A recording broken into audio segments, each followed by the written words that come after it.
ராஜா வீட்டுல தான் பிறக்கும். அப்ப அந்த ராஜாவுடைய வீட்டுக்கு தேடி போறாங்க, ஏறக்கூடிய அம்மனுக்கு போறாங்க.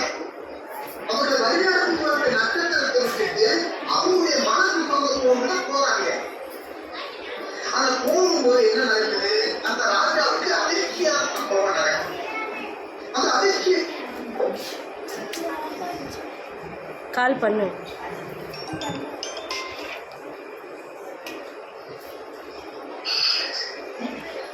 நீங்க போய் கும்பிட்டு வாங்க, நானும் கும்பிடணும் அப்படின்னு வஞ்சகமா சொல்லி அனுப்பிடுறோம்.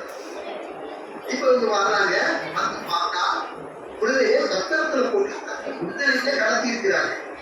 மாட்டு தொழுவு மாதிரி இருந்து அந்த இடத்துல வச்சிருக்கிறாங்க. அந்த காலத்துல குட்டிகளை காலத்துக்கு வச்சிருக்கிறாங்க. சொல்லப்போனா காலம் நிப்பாட்டு வச்சு போட்டு அந்த காலத்துல இந்த வண்டியெல்லாம் கூட்டு வருவாங்க, கழுதையில வருவாங்க. அந்த ஆடு மாடு எல்லாம் அந்த தொட்டி மாதிரி இருக்கும், கொட்டை மாதிரி இருக்கும். அந்த இடத்துல இடம் இருக்கும். அந்த காலத்துல வழிபோக்குகள் வந்தாங்கன்னா லாட்சி, நம்ம ஊர்ல லாட்சி சொல்றேன், அந்த மாதிரி